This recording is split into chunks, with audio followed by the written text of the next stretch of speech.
transition from silent to sound films was a groundbreaking moment for cinema. To be the first to see one of these sound films was an immense honor.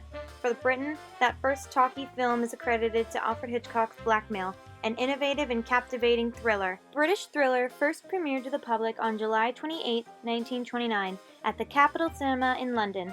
The film opened to critical acclaim, with many pointing to its innovation and its striking aesthetic. The film quickly became the definitive demonstration of cinema entering a new era. Taking place in Scotland, Detective Frank Webber gets into an argument with his girlfriend Alice White. After they part ways, Alice encounters a gentleman named Mr. Crewe. He invites her up to his apartment, where he shows her around. After some time spent together, he attempts to sexually assault her, and in an act of self-defense, Alice murders Mr. Crewe. Shaken, she flees and goes about her day in shock and paranoid state. The murder quickly becomes the talk of the town. Frank investigates and finds evidence that places her at the scene of the murder. Just as he confronts her about the evidence, a con man named Tracy, who witnessed the murder, threatens Frank and Alice with blackmail. Alfred Hitchcock is no stranger to pushing the boundaries of cinema. Blackmail is known for being the master of suspense's earliest filmmaking achievement, unrestricted by silence and intertitles. We find Hitchcock entering a new age of cinema through his innovation in aesthetic, ideology, and technology, despite censorship restrictions. Hitchcock has been known as a filmmaker with the mind of an artist. He controls every aspect of his films to create a perfectly generated aesthetic. A great example of this is the scene in which Alice murders Mr. Crewe. The direction of the scene was very important, as much of it was blocked by a curtain and was free of any dialogue or explicit action. Hiding many elements of the attempted sexual assault and eventual murder created a strong feeling of suspense for the viewers. We only know what happens to the two when things go silent and a hand falls limp outside of the curtain. Let me go!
This striking scene was effective due to the direction of Hitchcock and his vision for the film.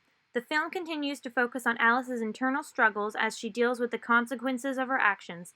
This is done by showing off her vulnerability to the audience with many close-up shots.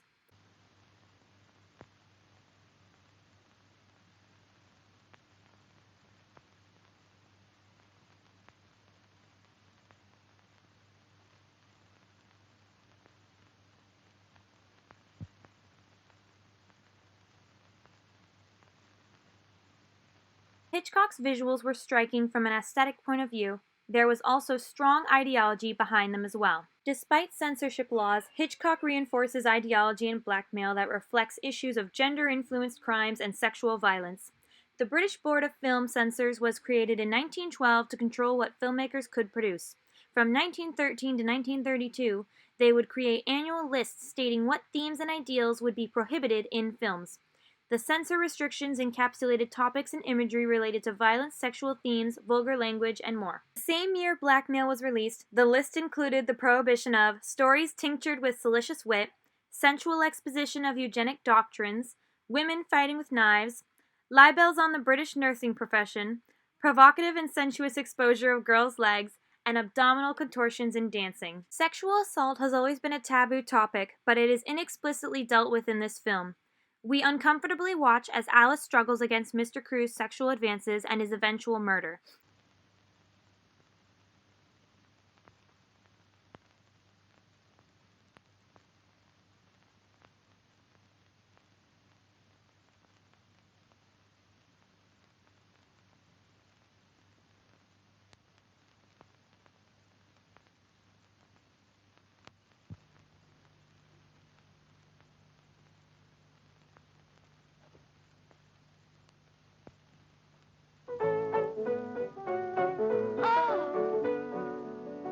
I've got it. Please give it to me. All right, come around. Come on, get it. Please, please. Come on, Alice. There it is.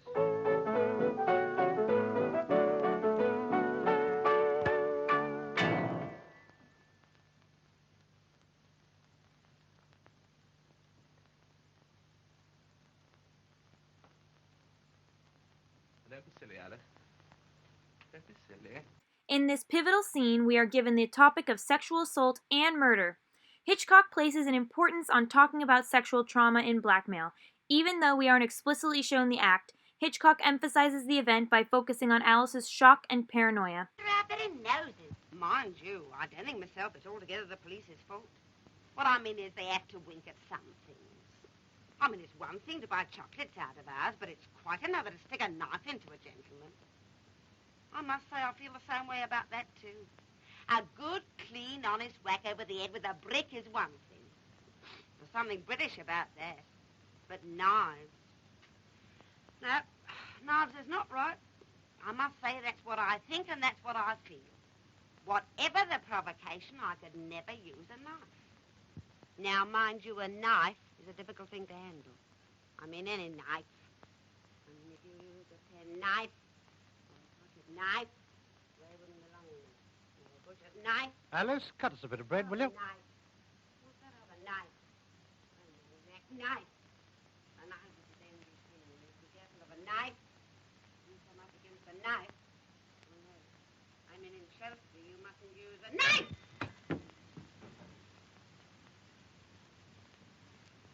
Yeah, you ought to have been more careful. Might have cut somebody with that.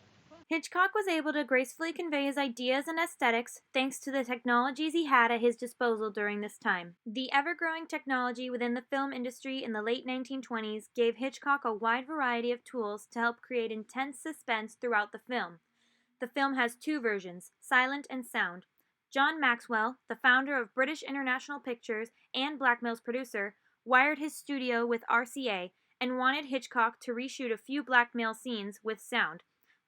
Rather than add dialogue over the original film, they went back and reshot the whole thing, thus making Blackmail one of the first all-talking films in Britain. Hitchcock avoided using multiple camera shooting. Single shooting was used for prolonged sequences. For example, there is a lengthy shot with a single camera in the striking scene. Hitchcock moved the camera slowly toward the table which is near the bed, which frames a close-up of the knife and when Alice grabs it. In the sound version, since Annie Andra is not a native speaker and she has a strong accent, Hitchcock had Joan Barry deliver Alice's voice to the microphone off-screen. There's a musical number in the sound version which amplifies the creativity with technology as the silent version had no piano.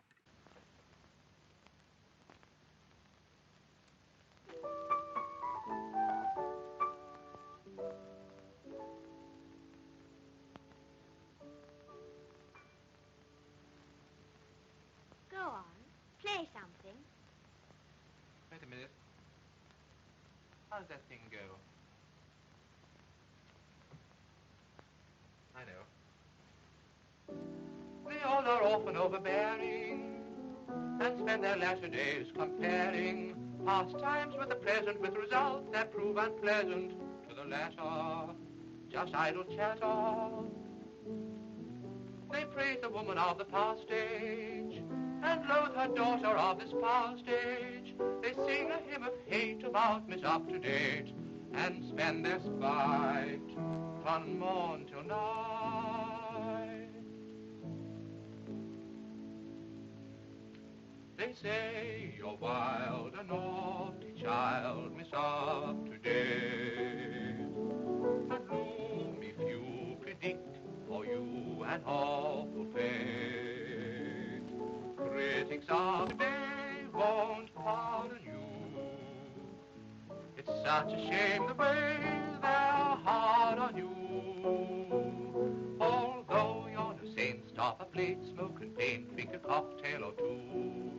Why this alarm? For there's really no harm in the cute little things that you do. You've a heart of gold, so let them nag and scold.